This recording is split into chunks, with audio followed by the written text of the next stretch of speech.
غیرت امیر مؤمنان علی ابن ابی طالب رضی الله عنه. بینندگان عزیز، آنچه که تا لحظات دیگر مشاهده خواهید نمود اهانت‌هایی است که روحانیون ناآگاه برای اثبات ادعاهای پوچ خود به امیر مؤمنان علی و خانواده گرامی ایشان رضی الله عنهم اجمعین نسبت می‌دهند. میخوان یه گروه درست کنن، گروه ضربت در مقابل امامت، که باید با قاطعیت هرچه سر راه گرفتن پست جانشینی پیغمبر هست باید چکار کرد؟ برداشت. ولو کشتن فاطمه زهرا و بچهش باشه، ولو سوزاندن در خانه زهرا باشه، ولو سیلی زدن به صورت حضرت زهرا باشد، ولو اینکه کار به جایی برسه که حتی امیرالمومنین سلام الله علیه را با سر و پای برهنه ببریم بیرون. یه هدف بناس علی نباشد، بله، و ابابکر بیاد به هر قیمتی میخواد تمام بشه. توجه فرمودید که این روحانی تندرو برای اینکه خلافت ابوبکر صدیق رضی الله عنه را فاسد بداند چگونه به امیر مؤمنان علی و همسر گرامی ایشان فاطمه زهرا رضی الله عنهما اهانت می کند. مگر این روحانی و امثال وی شجاعت و مردانگی این دو بزرگوار را نمی دانند، یا اینکه مسائل دیگری مطرح است که ما از آن بیخبریم؟ برای روشن شدن بیشتر این موضوع کلیپ بعدی را با هم ببینیم.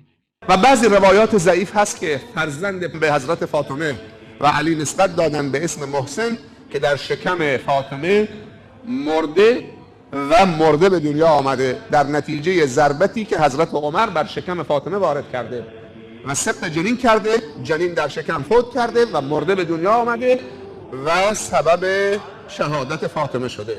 تاریخ میفهمه که فاطمه وفات یافته، چند سالی بیشتر نیست که میشنویم فاطمه شهید شده. اگر شهید شده پس کسی که خنجر وارد کرده یا ضربه زده کی بوده؟ اگر عمره که دروغ محضه. این روایتی دروغینه صرفاً برای اختلاف بین مسلمین.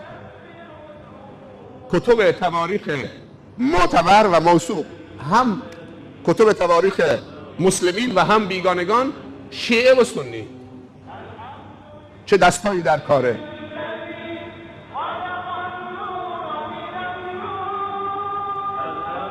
چطوری عمر به خودش جرأت میده که به دخت پیامبر صلی الله علیه وسلم که شوهرش علی است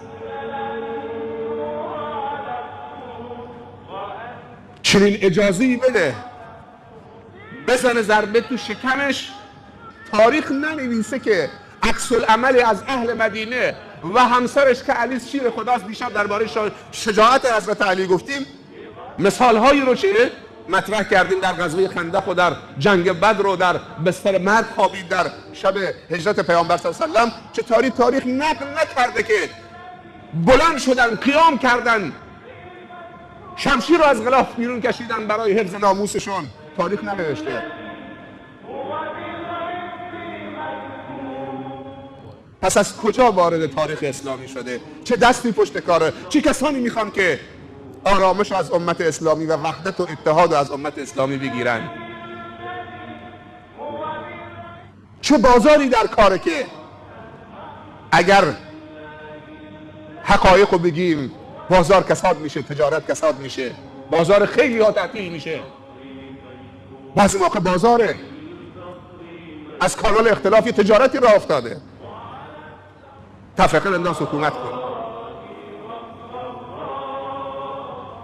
در هفته وحدت باید حقایق گفته بشه تا وحدت کامل ایجاد بشه. حقایق رو اگر سانسور بکنیم، تو هفته وحدت مجامله بکنیم، چیزی که بالاخره میدونیم که بعد از هفته دوباره مطرح میشه، سانسور بکنیم و مسائل و چاپلوسی و مداهنه و مجامله، هیچ موقع به وحدت نمیرسیم و دچار مشکل میشیم.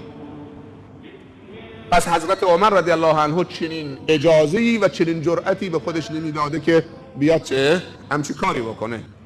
دو، و حضرت علی اجازه نمیداده رضی الله عنه که بزنن تو شکم همسرش و سالم باشه و زنده باشه و تو مدینه باشه. حضرت علی که ما درباره شجاعتش و مترسیش و غیرت و نیرومندیش و مهارتش برای شمشیر زدن و تعصبش چند شب پیش صحبت کردیم، مگر اینکه اون علی که میگن عمر زد به شکم همسرش هیچ عکس العملی نشون نداد، اون علی غیر از این علی است که شوهر فاطمه است و داماد پیامبره. علی بی غیرت، بی ناموس، ذلیل، جبان، ترسو، بی خاصیت. اما علی که ما سراغ داریم و فضائلشو داریم میگیم، اون علی به عمرو ابن عبدود مهلت نداد، به ولید ابن ربیع عتبه مهلت نداد تو غزوه بدر. هنوز شمشیرش از غلاف پهلوان قریش کارش ساخت. اون علی که در غزوه خندق دیدیم، اون علی که در غزوه بدر دیدیم، اون علی که در جاهای دیگه دیدیم، اون علی خیلی بزرگه در نظر ما و حتما علی دیگری هست. شاید این عمر هم عمر دیگری باشه، ولی این دوتا برنامهشون چیز دیگه است. وقتی میگیم که ام کلثوم دختر فاطمه، بعضی میگن نه این کنیز فاطمه بوده. کدوم کنیزی؟ مثل که باورشون نمیشه. یعنی علی میره دخترشو به عمر میده؟ ام کلثوم الکبرا دختر فاطمه زهرا، دختر حضرت علی و فاطمه زهرا، همسر عمر رضی الله عنه، مادرش لگدمال بکنه، برادرش سخت بکنه، برادرش مرده به دنیا بیاد، چطوری این دختر، حالا بگیم مادرش، چطوری این دختر به خودش اجازه بده زن همچین مردی بشه که برادرشو کشته تو شکم مادرش و اهانت به مادرش کرده. علامه زین الدین عاملی از علمای برجسته شیعه در کتاب مسالک الافهام درباره کفاءت وقتی صحبت میکنه از ازدواج عمر و ام کلثوم دختر فاطمه زهرا یاد میکنه، مراجع شیعه. و علامه کلینی در کتاب الکافی صفحه 311 جلد 2 دوباره به این مسئله اشاره میکنه که ام کلثوم دختر فاطمه بوده نه کنیزش و همسر عمر بوده. پس چه دستی در کاره این مراجع شیعه است، مراجع سنت، مراجع حتی مراجع اروپایی ها و غربی ها و مستشرقین. این دست ها از کجا آمده تو مذاهب داره دخالت میکنه به اسم مذهب شیعه، به اسم مذهب سنی، اونو به جون اون، اونو به جون اون. کتاب های معتبرشون. خیلی باید بیدار باشیم، خیلی باید مواظب باشیم. اگر بگیم که همه صحابه مرتد شدن و منافق شدن بعد از پیامبر، پس کی مونده؟ پس تو دینمون با شک بکنیم، با 5 نفر که دین نمیرسه. اگر بگیم علی، امام حسین که بچه بود، امام حسین که بچه بود، حدیث رو روایت نکردن. علی هم که همیشه تو جنگ بود، از مکثرین در حدیث نیست حضرت علی. حضرت علی همیشه در جنگ بود، از مکثرین در حدیث نیست، همیشه مأموریت، همیشه جنگ.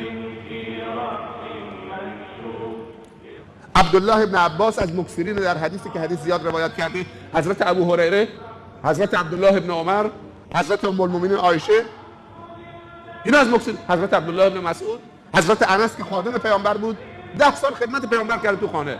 اینا کسانی که حدیث زیاد روایت کردن. خب اینا رو که ما قبول نداریم.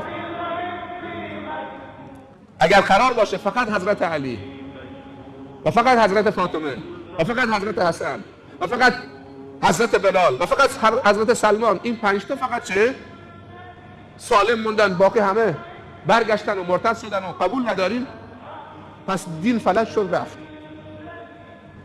دینی با اون عظمت و وسعتش، احادیث همه چه از بین رفت. پس تو دیگه همه چیزمون با شک بکنیم.